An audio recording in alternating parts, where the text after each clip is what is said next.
Hi, I'm Rocco Stano and welcome to StoryMakers. Today we're going to be visiting David Fremont all the way out in California, in Los Angeles, and he's going to be telling us all about his series, CARLTON CRUMPLE CREATURE CATCHER.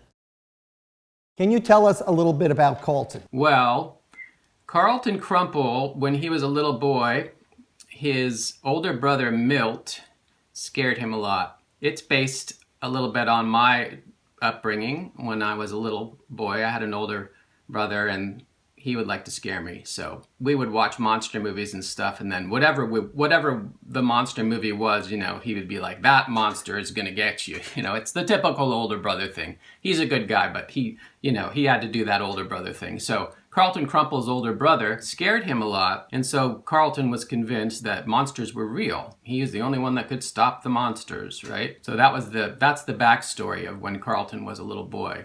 But what happens to CARLTON? He gets a job in a work program for youth. He works at a fast food restaurant called Chubbzy Cheeseburgers. While he's working there, these big hairy monsters come into the restaurant and they want to eat all the fast food there. The manager just thinks they're big hairy hippies. CARLTON knows that those are really monsters.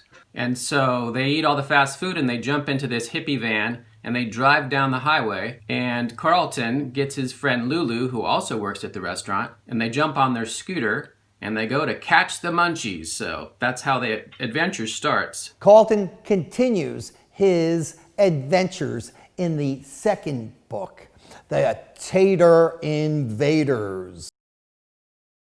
So in the second adventure, Tater Invaders, CARLTON is working with the sheriff as an official creature catcher this time. He's on his way to get some breakfast for the sheriff, and so he stops at a food truck that just happens to be potatoes, tater tots, and all kinds of stuff. A little tiny tater tot pops out, and he is chasing Tater Invaders, which are potatoes that live underground, including robotic tater tots, so it's pretty freaky. Oh, wait. Did you say robotic tater tots? Robotic tater tots. Little tiny tater tots, mechanical tater tots. Some of them actually fly, and they're part of the Tater Invaders team. They like to pop up out of cactuses and spy and do all kinds of sneaky things. So he's becoming a better creature catcher, isn't he? Yeah, he's starting to hone his skills a lot more. CARLTON gets very excited, and sometimes he gets a little bit carried away and doesn't quite, jump into the adventure fully prepared. So he kind of learns as he goes, but he's very determined, very eager, very excited to catch creatures that he knows are lurking everywhere. Do you have a favorite food? My favorite food is probably sushi. Yeah, I would say sushi. Is sushi going to make an appearance in a future book? That's a good idea, actually. I should think about that. David, how did you become an illustrator?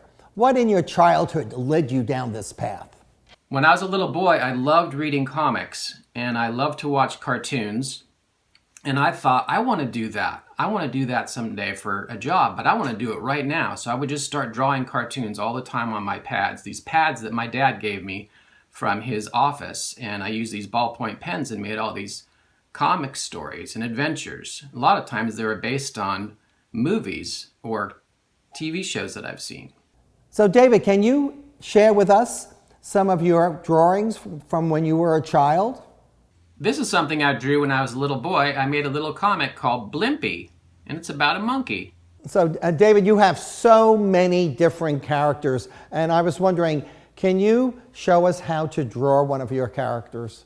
Sure, I'd love to show you how to draw a character. I think I'm going to draw a character from Book 2, Tater Invaders. I'm going to draw one of the Tater Invaders. So, what I like to do when I draw these little guys, there's a lot of them.